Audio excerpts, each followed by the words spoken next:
বিশ্বাস করেন, আপনার রিজিকের মধ্যে যদি একটা টাকা হারাম থাকে, যতক্ষণ সেটাকে আপনি ত্যাগ না করছেন, আপনার ইবাদত কবুল হবে না।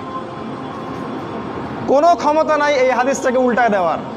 আল্লাহ পাক বলেছেন, ইন্নাল্লাহ তয়্যিব লা ইকবালু ইল্লা তয়্যিব। আল্লাহ পাক পবিত্র, তিনি পবিত্র রিজিক ছাড়া কবুল করেন না। তিনজন ব্যক্তির দোয়া কবুল হয়, নবীজি বলেছেন। দোয়া ফেরত দেয়াই হয় না, দোয়া করলেই কবুল। একজন হচ্ছে বাবা যখন সন্তানের জন্য দোয়া করে।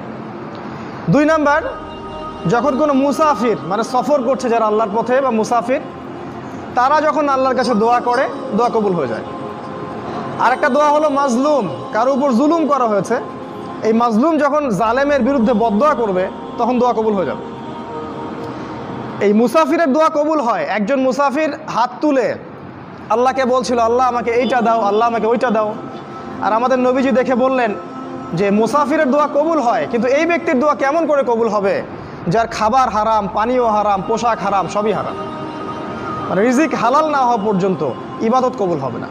তাই যাবতীয় সুদ, যাবতীয় ঘুষ, এই যে হারাম রিজিক, হারাম পণ্যের ব্যবসা, এগুলো থেকে তওবা না করা পর্যন্ত ইবাদত তো কবুল হবেই না।